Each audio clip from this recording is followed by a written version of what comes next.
Assalamualaikum warahmatullahi wabarakatuh.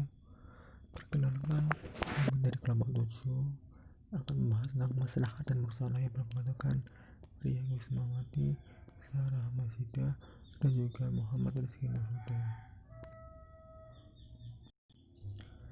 Masalah adalah sesuatu yang mendorong kebaikan atau perbuatan yang mendorong manusia kepada kebaikan. Umumnya, segala sesuatu yang bermanfaat bagi manusia maupun dalam arti menolak atau menghindari seperti kemudaratan. Dengan berusaha secara bahasa adalah kemaslahatan yang terlepas bebas dari keterangan yang menunjukkan pola atau tidaknya suatu kegiatan. Secara terminologi, kemaslahatan dan berusaha adalah kemaslahatan yang tidak didukung syara dan juga tidak ditolak oleh syara maupun dalil-dalil yang terperinci.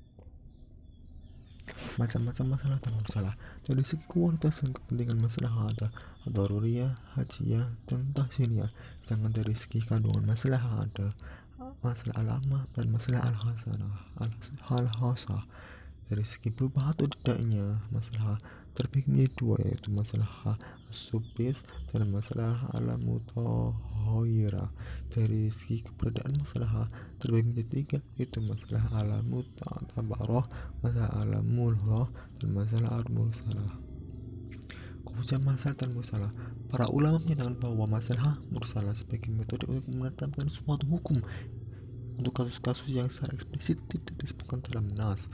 Ulama memiliki terhadap Nabiah yang menerima masalah mursalah sebagai dalil untuk menentukan suatu hukum yang secara eksplisit tidak disebutkan hukumnya dalam Al-Quran maupun Al-Mahfurah.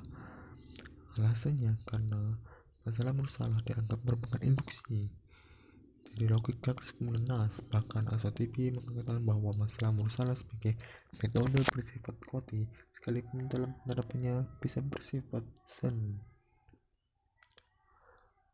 Masalah dan mursalah tidak dapat menjadi sebuah hujjah atau dalil menurut ulama-ulama Syafi'iyah maupun Hanafiyah dan sebagian ulama Malikiyah seperti Ibnu Hajib dan Mazhab Zuhairiyah. Sementara masalah mursalah dapat menjadi hujjah atau dalil menurut sebagian ulama Imam Malik dan sebagian ulama Syafi'i, tapi harus memenuhi beberapa syarat yang ditentukan oleh ulama-ulama.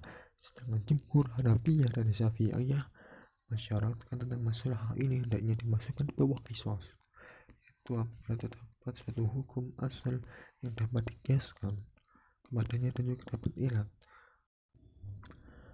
Pendapat ulama masalah mursalah sebagai sumber hukum Islam.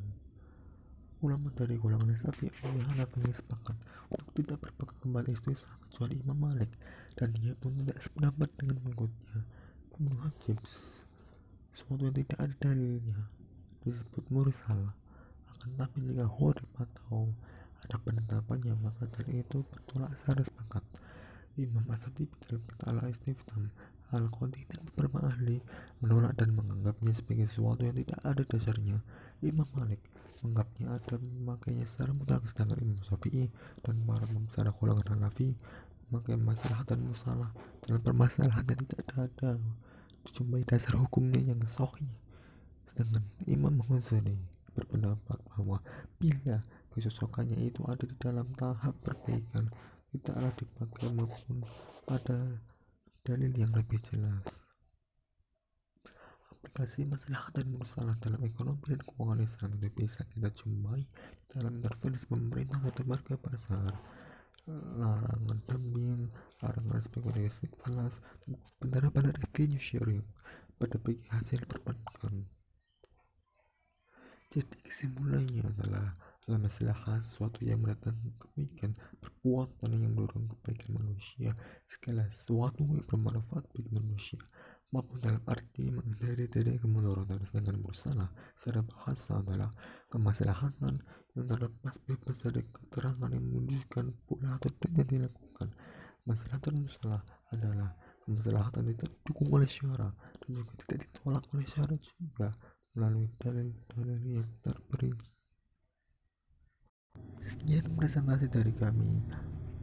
Silakan yang ingin bertanya bisa di Google Classroom atau WA. Wassalamualaikum warahmatullahi wabarakatuh.